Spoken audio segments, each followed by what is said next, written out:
gannaaw bi mu leen nuyoo yéen ñëpp ma wax ni ñaareelu pàcc bi la ñu war a traité man ak honorable Aïda Mbodj muy li nga xam ne dafa toftalu ci li ñu waxtaanee ci séminaire bi waaye annoncé woon nañ ko ay jamono ci gannaaw Yewwi Askan Wi coalition politique la bu dëgër coalition politique boo xam ne dañ ko lal ci ay ponk ay gor bokk ko waaye it ñu lal ko ci ay jubluwaay yu leer naññi yoo xam ne mooy objectifu coalition bi coalition Yewwi Askan Wi mooy li gën a màndargal ni ki ñu faloon mu fàtte li ko fal ba jàpp ni moom dafa donn ba tax mu ne lépp luy opposition ci réew mi dina ko faagaagal te li gën a màndargal ni loolu lajj na mooy Yewwi Askan Wi ndax leer na ma ni tey fu mu toogoon ñu tegal ko boolu ceeb bu baax sax bu xelam demee ci Yewwi Askan Wi rek boo moytul mu suur kon léeg-léeg spéculation yi am wala ñu bindloo ay nit naan Yewwi Askan Wi léegi mu tas rivalité diggante Massamba ak Mademba yooyu ay manœuvre politique la waaye ñu dalal xelu sénégalais yi ni kóolute gi ñu am ci Yewwi Askan Wi kóolute googu ñun ñii ñu ngi sàmmanteeg moom parce que responsabilité la te non seulement fi mu nekkoon ma nga fa ba léegi waaye nu mu tuuti tuuti lu ëpp fukk ak juróom ci ay parti politique ak ay organisation déposé nañu seen candidature pour mun a ñëw yokk ci Yewwi Askan Wi looloo tax nag ñu jàpp ni mënuñu rek ne fal nañu ay nit xeex nañu dem ci élection fexe ba ñu fal ay maire pare nañ ci maire bu nekk ñu bàyyi la ak sa bopp boo ko defee xam nañu réew mi ni muy doxee noggatu gi ñu yàgg di noggatu maire yi yenn ci maire yi bokk surtout ñu delloo si loolu wala lenn lu nit ñi di xalaat ni boo nekkee opposant nekk maire waroo mun a def dara ci sa mairie moo wax ni loolu amul tey amul ëllëg au contraire man de yàlla def na ma maire waaye gisuma ci àdduna kuy dund di noyyi ngelaw yàlla gi te mën maa tere ma def résultat yu mag a mag a mag fee ci Sicoor incha allah parce que constitution ak loi wu dëkk bi dañoo jox ay attributions yu leer naññ mairie bi niñ ko joxee pouvoir central bi maire bu sàggan nag ba pouvoir central bi ñëw jalgati loolu joggati la yow yaa bëggul liggéey waaye pour bañ ñu fragiliser suñu maire yi moo tax nañu ne ñu ne nañ leen dajale ci kuréel gu bees goo xam ne bokkul ak association des maires du Sénégal bi ñu xam fii parce que ñun dañoo am ay objectifs dafa am lu ñu bëgg ci mairie yi ñu dénk ak président conseil départementaux yi ñu dénk dafa am lañ ci bëgg ñu bëri ci ñun pour ne pas dire ñëpp sax dañoo ñëw àndaale programme bi ñuy ñëw loolu du lu ñu tàmm gis ci élection département wala commune waaye dañoo fenk ay programme ñëw présenter askan wi ay programme am yéene nag ni programme yooyu bu soobee yàlla dañ koy appliquer ñu ne nag maire yooyu ak président conseil départementaux yi soxla nañu ku leen jàppale ci encadrement ci formation parce que loo gis rek da nga koy jàng ndànk-ndànk ba keroog ngay mokkal moo tax ñu ne dañu ànd taxawal benn kuréel boo xam ne objectif am bu njëkk mooy suñu maire yooyu faluñu leen rek fàtte leen suñu président conseil départemental yooyu faluñu leen rek fàtte leen suñu 81 élus yi bëgg nañu ñu continuer am benn lien bu étroit ñoom ak conférence des leaders waaye ñoom ak coalition bi leen fal te loolu mi ngi jaar ci ñu am benn plateforme boo xam ne dinañ leen offrir ay formation bii benn rek la woon wala ubbite bi rek la woon mais régulièrement dinañ leen woowaat ci yeneen thèmes yoo xam ne yu ñuy tànn la jël ay nit yoo xam ne seen xam-xam màcc na ci loolu ñu ñëw former leen ci loolu parce que dañu bëgg suñu maires yi nekk les meilleurs maires du Sénégal dañu bëgg suñu président conseil départementaux yi nekk les meilleurs du Sénégal également loolu bokk na ci objectif bu ëpp solo wala ci benn ci ëpp solo ñu ne it war nañoo mutualiser mooy lépp lu ñuy jànkonteel ci jafe-jafe ci ni ñuy liggéeyee ci biir mairie yi kenn ku nekk waruñu ko bàyyi rek moom muy nekk ci jafe-jafeem ak administration déconcentrée nekk ci jafe-jafeem diggante moom ak ñi mu war a administrer waaye ku ci am jafe-jafe war nga am foo ko mën a andee kenn ku ne indi xalaatam peut-être am na ku la ci ëpp gis-gis ñu jàppalante ci loolu ba wàññi problème yi gis ngeen ni maire yi léeg-léeg dañ leen jox ay cër waaye nguur gi pouvoir central foog na ni moom rek moo am cër bu mu jëlee ci constitution ba tax jàpp na ni war na mën a écraser les mairies te loolu day firndew lu bëri bu ci gën a fës mooy léeg-léeg diggante maires yi ak les préfets wala les sous-préfets am na sax bu ñu ci signalé fii ci séminaire bi ab sous-préfet boo xam ne dinañ ko sutural pour le moment waaye xam naa ni bu déggee li may wax bu mu woote suñu benn maire naan ko andil 1 million pour participation aux élections wala andil 500 000 pour participation au 4 avril loolu c'est de l'arnaque détournement la mu ngi ñuy dégg bu ko déggee bu mu ko defati ndax bu ko defatee dinañ ko régler ak moom parce que loolu du cëram bu loolu de boo ko defee ak maire boo xam ne xamul lan mooy ay prérogative am kooku mun na paniquer dem jox ko 1 million waaye loolu amul cislaay amul fondement te warut kon cas yu mel noonu moo tax ñu ne dañu taxawal suñu benn kuréel boo xam ne saa suñu bëgg bu ñëwee noggatu suñuy maire wala ñu bëgg leen jaay doole ki ko bëgg a def na xam ni du jàkkaarloo kese ak benn maire waaye Yewwi Askan Wi yépp lay jàkkaarlool leader yi ba ci maire yi ba ci militants yi ba ci sympathisants yi ñun duñu tooñ de prérogative bu état duñ ko jalgati waaye duñu nangu état central aussi di jalgati suñuy prérogative yooyu yépp nag moo tax ñu ne dañuy taxawal suñu kuréel tuddee ko réseau des élus locaux du Sénégal en acronyme mu doon REEL Déthié Fall nag nee na ñun neewuñu ñeneen ñi ay faux lañu waaye ñun xam nañu ñun ay REEL lañu réseau des élus locaux du Sénégal réseau boobu day dajale ñëpp nag yemuñu ci maire yi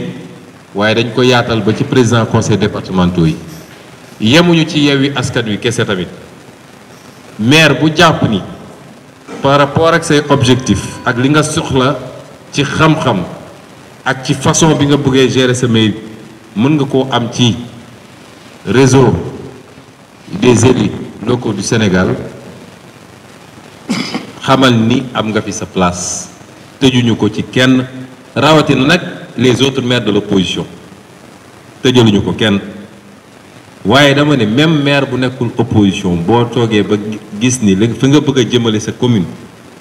ak ñun li ñuy offrir ci plateforme gis nga ko ci suñu réseau bi boo ñëwee am nga fi sa place ñaareel bi mooy jox nañu suggestion élus locaux yëpp parce que budget élus locaux yëpp pratiquement budget municipalité yëpp am na benn ligne bu ñu voté woon tuddee bëggoon ko mun na nekk cotisation à l'association des maires du Sénégal ñu jox suggestion tous les maires ñu def virement de crédit voté ko par leur conseil loolu ñu waroon verser ji association des maires du Sénégal nañ ko verser nañ ko revoté ñu verser ko au réseau des élus locaux du Sénégal bi nga xam ne ñoom ci la ñu bokk ñetteel bi mooy li nga xam ne droit la texte yi prévoir ko xam ngeen ni am na luy jóge ci état bi di jaar ci association des maires du Sénégal jamono ji mu nekkoon nag benn association mënoon leen ko verser waaye tey comme ñaari association la nag day jaadu la ca war a ñëw ci réseau des élus du Sénégal ñëw ci la war a dem ci association des maires du Sénégal dem ca parce que loolu àq la te bañuñu ci dara ba ci dem ci devant la Cour suprême parce que noonu la war a doxee un élu est un élu et on est sous le régime de la liberté d'association nañu xam ni association yooyu du ay institution du loo xam ne loi moo ko imposé liberté d'association la maire bu mu neex sax nga ne bokkuma ci benn association dama bëgg mu leer parce que dañuy jàpp ni léeg-léeg ay institution la comme ni assemblée nationale nekkee institution wala commune bi loi moo ko prévoir déedéet amul benn loi boo xam dafa prévoir ni dañu war a am association bu tudd association des maires du Sénégal liberté d'association la daje nañu sur une base j'allais dire corporatiste daal di créer cette association là état bi reconnaître ko ne nag relation bi laa bëgg a am ak association bi daal di dugal ci loi yi ne fonds de dotation bi nii liy jóge fii nii lii dina dem ci association des maires du Sénégal donc bu ñu demee ba am ci ñaar yooyu yépp ku nekk dañu war a xool moo xam au prorata moo xam leneen ku nekk lañ ko war a jox ci loolu ñu jox ko ko ñetteel bi mooy lépp luy nag kuréel ci international xam ngeen ni les associations des élus dañuy bokk ci ay kuréel defe naa Xalifa moom xam na yooyu bu baax spécialiste la ci am na kuréel yoo xam ne ay CGLUA am na yoo xam ne réseau africain yi la am na yoo xam ne réseau francophonie la les maires francophones am na yooyu yëpp nag suñu kuréel dina ci abonné te jàpp naa ni mooy doon kuréel gi ëpp doole gi gën a significatif Sénégal parce que mooy li ñu defoon rek ñoom bi ñu génnee ci élection bi ñu gaawantu yooxu fépp nag daal di coloré carte bi yëpp marron carte Sénégal ne ñoom gagné nañu waaye ku génn ci élection locale gagné woo Thiès gagné woo département wu Mbacké gagné woo Rufisque gagné woo Kër Massar gagné woo Guédiawaye gagné woo Dakar gagné woo Kaolack gagné woo Ziguinchor daanaka sax Pikine ni nga fexe ba écarté liste moo tax waaye suñ ko jëloon ci commune d'arrondissement yi gagné woo Pikine kooku soo taxawee ni gagné naa élection yi da ngay nax sa bopp loolu nag bu génnee ci association maire du Sénégal gëm naa ni squelette association moo fa des waaye association nekkatu fa ndax même sur l'international respecté nañu lépp nag waaye dañuy xool les communes les plus significatives suñuy organiser tey année prochaine dañu organiser fii 2023 normalement le forum mondial de l'économie sociale et solidaire ville de Dakar moo koy organiser forum mondial de l'eau bi ñu jógee gis ngeen njuuj njaaj yi ñu def ba nangu ko ci ville de Dakar mais loolu dootul am ce sera la dernière fois parce que noonu la mbir mi di doxee au niveau international kon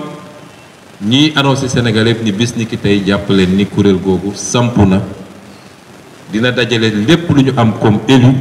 waaye ubbi na loxoom ci bépp élu boo xam ne jàpp nga ni li doyen Cheikh Gueye di wax nee na association ba de baax li mu ci xam mooy champion du Sénégal en matière de tàgge semaine bu nekk moom tàgge le grand-père de tel maire et cetera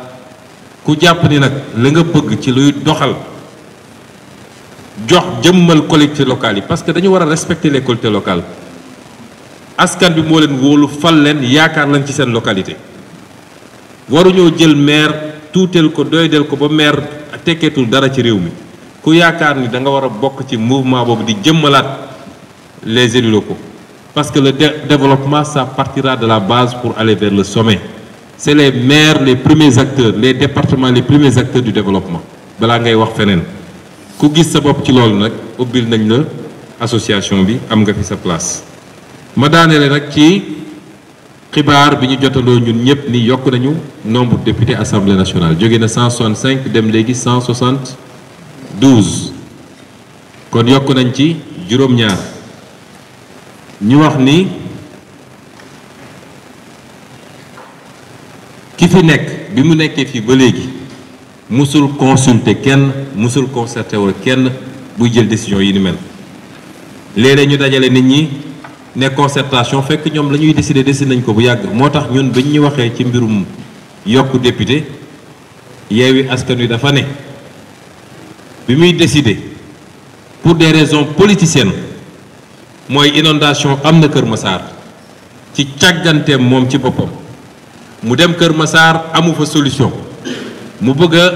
lu defal ñooñu mu daal di jël une décision politicienne ne def naa Kër Massar département boobu concerté wuñu laajuñu suñu xalaat waa Kër Massar ci boppam laaju leen seen xalaat bi mu demee nag ba ñu war koo jëmmal mu yaakaaroon ni loolu mu def noonu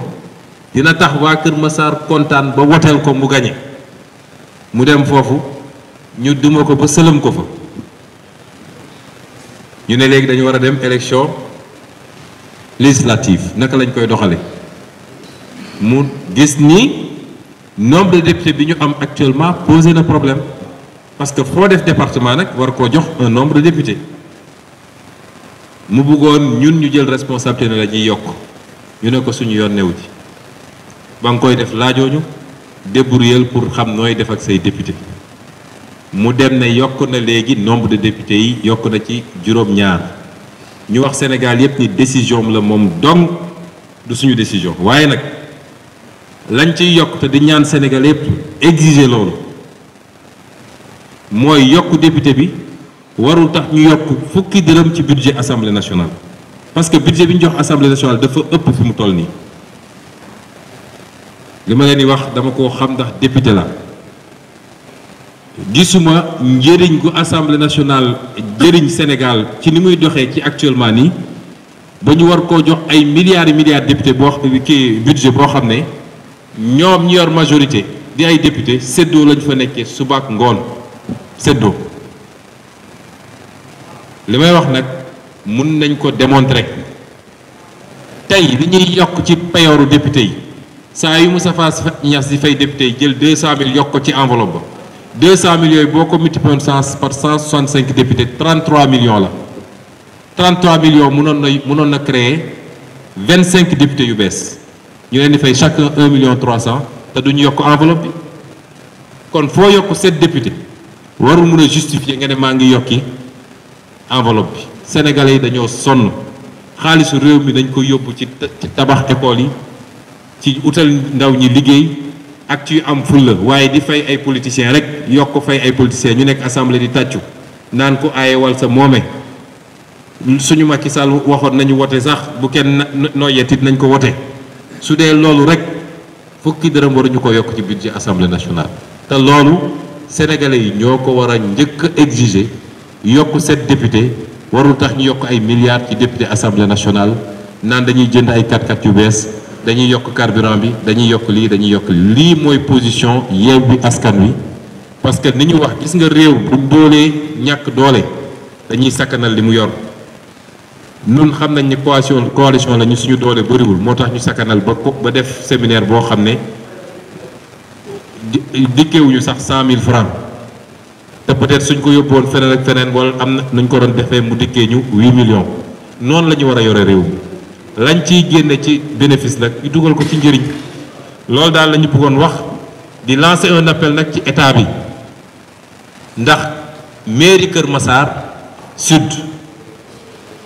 bâtiment bu maire bi di dugal mairie bi sax amuñu ko fi mu toll nii te lépp li ko andi mooy parax bi ñu def découpage boo xam ne baaxul amul benn bâtiment administratif à Kër Massar Sud benn bâtiment administratif dañoo obligé ñoom dem ci seeni pexe bopp dem louer ji un bâtiment en dehors de la commune de Kër Massar loolu gàcce la comme nag état bi moo yàgg jël les dispositions amoon na sax un programme bu ñu tabaxal mairie yu bëri un bâtiment moom mi gaawantu def découpage boobu na góorgóorlu ba defaral commune Kër Massar Sud un bâtiment digne de ce nom ba ñu mën a liggéey ñu ngi sàggane ba pare di créer des retards ba ñooñu mënuñoo liggéey lañ ci jublu nag xam nañ ko mooy dañuy xëy rek ne commune bi doxul délégation spéciale duñ ko nangu de mairie la boo xam ne Yewwi Askan Wi moo ko gagné jafe-jafe yi ñu nekkee ba mënuñu liggéey xam nañ ko te état moo leen ko teg ne état bi tegg jafe-jafe yooyu ba ñu mën a liggéey ni ñu war a liggéey ñu ngi leen di gërëm leen sant salaamaaleykum